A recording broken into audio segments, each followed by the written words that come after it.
కాంగ్రెస్ రాజకీయం ఇప్పుడు టోటల్గా ఖమ్మం ఫోకస్డ్గా నడుస్తున్నట్టు అనిపిస్తోంది. ఎందుకంటే ఖమ్మంకి సంబంధించే రాజకీయం ఫుల్గా ఉంది.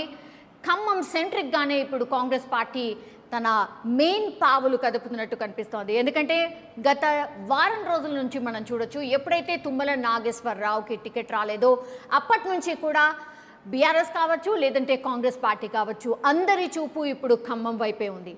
ఎందుకంటే తుమ్మల నాగేశ్వరరావు అసంతృప్తితో ఆయన ఒక భారీ ర్యాలీతో అనుచరుల గణంతో తన బల ప్రదర్శన చేశారు. అండ్ వాళ్ళ అనుచరులు కోరినట్టుగా డెఫినెట్లీ ఈసారి నేను ప్రజాక్షేత్రంలో పోటీ చేయబోతున్నారు, డైరెక్ట్ ఎలక్షన్లోనే నేను కంటెస్ట్ చేయాలి, అదే నా అనుచరులు కోరుతున్నారు అని చెప్పినటువంటి నేపథ్యంలో డైరెక్ట్ పాలిటిక్స్లో ఉంటాను, నేను డెఫినెట్లీ ఎమ్మెల్యేగానే కంటెస్ట్ చేయబోతున్నాను, చేస్తాను అని చెప్పినటువంటి నేపథ్యంలో తుమ్మల బీఆర్ఎస్లోనే ఉంటారా లేదా? ఇప్పుడు టికెట్ ఇవ్వలేదు కాబట్టి బీఆర్ఎస్కి సంబంధించిన పెద్దలు ఏదో బుజ్జగించే ప్రయత్నం చేశారు, కానీ ఆయన ఎక్కడ కూడా సాటిస్ఫై కాలేదు.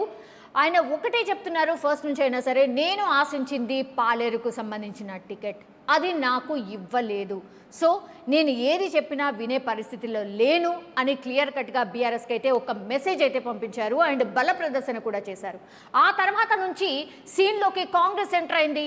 కాంగ్రెస్ ఎప్పుడైతే ఎంటర్ అయిందో పూర్తిగా డీకే శివకుమార్ ఎవరైతే కర్ణాటకకు సంబంధించిన ట్రబుల్ షూటర్ ఎవరైతే ఉన్నారో ఆయన ఎంటర్ అయిపోయిన తర్వాత పూర్తిగా ఖమ్మం రాజకీయం మారిపోయింది అని చెప్పొచ్చు. ఎందుకంటే గత 15 ఆర్ 20 రోజుల నుంచి కూడా షర్మిల ఎప్పుడైతే వైఎస్ఆర్టీపీ పార్టీని విలీనం చేస్తారు అన్న చెప్పిన నేపథ్యంలో వైఎస్ఆర్టీపీ విలీనంకి సంబంధించిన టోటల్ ఎపిసోడ్ని డీకే శివకుమార్ దగ్గరుండి నడిపించారు. ఎందుకంటే డీకే శివకుమార్ వైఎస్ఆర్కి చాలా దగ్గర అండ్ ఫ్యామిలీకి సంబంధించిన ఫ్రెండ్ కాబట్టి వైఎస్ఆర్టీపీకి విలీనం ఏదైతే ప్రాసెస్ ఉందో అది టోటల్ అంతా కూడా దగ్గరుండి డీకే శివకుమారే దగ్గరుండి షర్మిల గారిని సోనియా గాంధీతో కల్పించారు అనేది అందరికీ తెలిసిందే. ఈ టోటల్ ప్రాసెస్ అంతా కూడా డీకే శివకుమార్ సెంట్రిక్గానే జరిగింది అన్న వార్తలు గత కొంతకాలంగా వింటున్నాం. ఎప్పుడైతే వైఎస్ఆర్టీపీ విలీనం ఇక ఖాయం అయిపోయింది, సోనియా గాంధీతో ఎప్పుడైతే కల్పించారో ఆ ఎపిసోడ్ పక్కకు వెళ్ళిందో అప్పుడు తుమ్మల నాగేశ్వరరావుకి సంబంధించిన ఎపిసోడ్ ఇప్పుడు తాజాగా నడుస్తోంది. ఎందుకంటే ఎప్పుడైతే డీకే శివకుమార్ ఆ ప్రాబ్లమ్ని సాల్వ్ చేశారో ఆ తర్వాత నుంచి తుమ్మల నాగేశ్వరరావుకి సంబంధించిన సొల్యూషన్ మొదలు పెట్టారు అని చెప్పొచ్చు. ఎందుకంటే తుమ్మల నాగేశ్వరరావు ఇంటికి TPCC president Revanth Reddy direct వెళ్ళి తుమ్మలని కలిశారు అండ్ పార్టీలోకి ఆహ్వానించారు. అది జరిగిన ఆ నెక్స్ట్ డేనే దెన్ టోటల్గా Thummala Nageswara Rao and PCC chief Revanth Reddy direct Bengaluru వెళ్ళారు, డీకే శివకుమార్తో భేటీ అయ్యారు. ఆ భేటీలో ఏం చర్చలు జరిగాయో తెలియదు, కానీ ఇప్పుడు ఏకంగా ఈరోజు తుమ్మల అండ్ పొంగులేటి ఒక ప్రెస్ మీట్ పెట్టారు. వీళ్ళ మీటింగ్ ఖమ్మంలో జరిగింది. ఫస్ట్ ఏమో తుమ్మలని ఆహ్వానించడానికి పీసీసీ చీఫ్ రేవంత్ వెళ్ళారు. Then next day Revanth Reddy and Tummala Nageswara Rao DK శివకుమార్తో భేటీకి వెళ్ళారు. ఆ తర్వాత అక్కడి నుంచి వచ్చిన తర్వాత నా అనుచరులతోని డిస్కస్ చేసి నేను ఒక డిసిషన్ చెప్తాను అని చెప్పిన తర్వాత తుమ్మల ఈరోజు ఖమ్మంకి వెళ్ళారు. ఖమ్మంకి వెళ్ళగానే అక్కడ పొంగులేటి శ్రీనివాసరెడ్డి అండ్ తుమ్మల నాగేశ్వరరావు ఒక దగ్గర మీట్ అయ్యారు అండ్ ఇద్దరు కలిసి ప్రెస్ మీట్ పెట్టినటువంటి సిచ్యువేషన్. మేమిద్దరము సేమ్ ప్రాబ్లం ఫేస్ చేశాము, పొమ్మన లేక పొగబెట్టారు, బీఆర్ఎస్ పార్టీకి ఇంత చేస్తే మమ్మల్ని ఎక్కడ కూడా బీఆర్ఎస్ పార్టీ మమ్మల్ని ఆదరించలేదు, పొమ్మన లేక పొగబెట్టింది, బీఆర్ఎస్ పార్టీకి ఇది అలవాటే అంటూ ఇద్దరు కూడా ఒకటే సేమ్ వాయిస్ వినిపించినటువంటి సిచ్యువేషన్. ఖమ్మం ఎట్లయితే స్ట్రాంగ్ కావాలో అలాగే స్ట్రాంగ్గా కాబోతున్నాం. ఎందుకంటే ఈ ఎపిసోడ్ మొత్తం గమనిస్తే గనక కాంగ్రెస్ పార్టీ పూర్తిగా తుమ్మల నాగేశ్వరరావుని క్యాప్చర్ చేసినట్టు అనిపిస్తోంది. ఆల్మోస్ట్ తుమ్మల నాగేశ్వరరావు ఇంకా కాంగ్రెస్ పార్టీ తీర్థం పుచ్చుకోవడమే తర్వాయి బీఆర్ఎస్ పార్టీకి రాజీనామా ఇప్పుడో అప్పుడో అన్నట్టు సిచ్యువేషన్ కనిపిస్తోంది.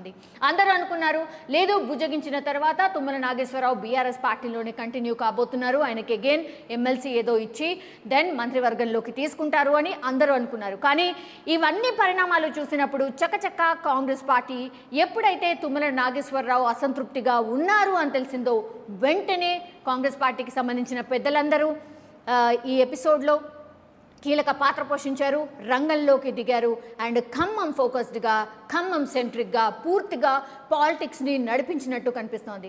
సో కొంత పాజిటివ్ సైన్స్ అయితే కనిపిస్తున్నాయి. ఒకవేళ తుమ్మల అండ్ పొంగులేటి ఇది కూడా ఒకవేళ మ్యాచ్ అయితే మాత్రం ఖమ్మంలో మనందరికీ తెలుసు బీఆర్ఎస్ కొంత వీకెండ్గా ఉంటుంది. ఇప్పటి వరకు ఖమ్మంలో ఒకే ఒక సీట్ ఖమ్మంకి సంబంధించి ఉంది కాబట్టి ఆ సీటు కూడా ఇక మీదట బీఆర్ఎస్ పార్టీ గెలవలేదు అన్న సంకేతాలు ఇస్తూ వీళ్ళు బల ప్రదర్శన చేసినట్టు కనిపిస్తోంది. తుమ్మలను కాంగ్రెస్లోకి ఆహ్వానిస్తున్నాను అంటూ పొంగులేటి చెప్పినటువంటి సిచ్యువేషన్. సో ఖమ్మంలో పూర్తిగా పొలిటికల్ సీన్ అయితే కంప్లీట్గా మారిపోయింది అని చెప్పొచ్చు. తుమ్మల ఇంటికి పొంగులేటి కాసేపటి క్రితం వెళ్లారు అండ్ వాళ్ళిద్దరూ మీడియాతో మాట్లాడిన సిచ్యువేషన్ కనిపిస్తోంది. సో కాంగ్రెస్లోకి రావాలని ఈయన కూడా ఆహ్వానించారు కాబట్టి ఇక్కడ ఎక్కడ విభేదాలు లేవు. సో ఇప్పుడు జరుగుతున్నటువంటి సిచ్యువేషన్లో తాజా రాజకీయ పరిణామాలు ఎట్లున్నాయి, ఖమ్మం సెంట్రిక్గా ఎట్లాంటి రాజకీయం జరుగుతోంది, ఇంతకాలం బీఆర్ఎస్లోనే ఉన్నాను కానీ నాకు ఎక్కడ సాటిస్ఫాక్షన్ లేదు, 4 ఏళ్ల తర్వాత తుమ్మల్ని కలిశారు పొంగులేటి. సో ఆప్యాయంగా ఇద్దరు ఆలింగనం కూడా చేసుకున్నారు అండ్ అపారమైన ఆయనకు రాజకీయ అనుభవం ఉంది కాబట్టి పార్టీకి డెఫినెట్లీ ప్లస్ కాబోతోంది. ఈసారి ఎన్ని సీట్లు అయితే ఖమ్మంలో ఉన్నాయో పూర్తిగా క్లీన్ స్వీప్ చేయబోతున్నాము, ఖమ్మమే కాదు ఈసారి మాదే అధికారం అంటూ కూడా వీళ్ళిద్దరూ ధీమా వ్యక్తం చేసినటువంటి సిచ్యువేషన్. సో ఒక్కొక్క పావు కదిపిన తర్వాత టోటల్గా ఖమ్మం సెంట్రిక్గా ఒక్కొక్కటి బలపడుతూ వస్తోంది. డికే శివకుమార్ వీళ్ళందరినీ కూడా సమన్వయం చేసినట్టు కనిపిస్తోంది. సో టోటల్గా కాంగ్రెస్ పార్టీ ఒక క్యాప్చర్ లాగా లేదంటే తెలంగాణ ఫోకస్డ్గా కంప్లీట్గా ఉన్నట్టు కనిపిస్తోంది. కర్ణాటక ఎప్పుడైతే గెలిచిందో అప్పటి నుంచి కూడా తెలంగాణలో గెలవాల్సిందే అని ఒక ఫోకస్ రాజకీయం కనిపిస్తోంది.